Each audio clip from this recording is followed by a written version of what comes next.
මෙන්න මේ විදිහේ ලස්සන ඇඳුමක් නිර්මාණය වෙන්න කලින් අද දවසේ මං මගේ කෑම වේල පිසගත්තේ මේ විදිහට. අද කොස් කොත්තුවක් හදන්න යන්නේ. චූටියට කොස් ටික කපාගෙන ලුණු ටිකක් එකතු කරලා මේ වගේ ස්ටීමරේ තැම්බෙන්න තිබ්බා.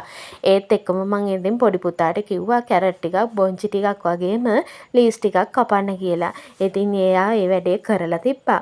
ඒ වගේම චූටියට මස් ටිකක් කපලා අරගෙන චුට්ට දාලා බැදගත්තා. ඒ බැදෙන අතරතුරේ ඔන්න ඉතින් කැරට් ටිකයි බොංචි ටිකයි මම එකතු කරගන්නවා. ඒකටත් එක්කම බිත්තරයකුත් මම එකතු කරගන්නවා. හැබැයි ලුණු චුට්ටක් දාන්න අමතක කරන්න එපා. ඔන්න ඔහොම එකතු කරගෙන ওই ටික චුට්ටක් බැදගෙන හරිනවා. බැදෙන්න හරුණාට පස්සේ තැම්බුණ කොස් ටික එකතු කරලා හොඳට කවලම් කරගන්න ඕන. මේක කවලම් කරගෙන ඉවර වෙලා තමයි අර අවසානයේට දාන්න ඕන ලීස් ටික. මොකද ලීස් වල ගුණාත්මක භාවය කොළ පාට රැඳෙන්නේ මෙන්න මේ විදිහට අවසානයේ දැම්මහම. දැන් ඉතින් ලිපෙන් බාලා ඊට කලින් මම මස් කරියක් හදාගෙන තිබ්බා. මෙන්න මස් කරිය මේ මස් කරියත් එක්ක තමයි අද මේක ආහාරයට ගන්නේ. ඊට පස්සේ ඔන්න මම මගේ වැඩ කටයුතු පටන් ගත්තා. මේ විදිහට ගවුමක් මහන්න උවමනා කරන මැෂිමන්ට් ටික මාක් කරගෙන මෙන්න මේ ගවුම මහන්න පටන් ගත්තා.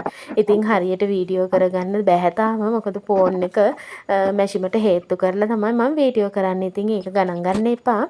ඉතින් මෙන්න මේ වගේ මේ ගවුම මහලා ඉවර වෙලා හැඩ බලන්නේ මම මෙන්න මේ මගේ ඩමියට අඳලා තමයි බලන්නකො ඉතින් මේ ගවුම ලස්සනයිද කියලා. ලස්සනයි නම් කමෙන්ට් එකක් දාගෙන යන්න අමතක කරන්න එපා. මෙවැනි ඇඳුම් ඕඩර් කරගන්න AG ෆැෂන් එකට එන්න.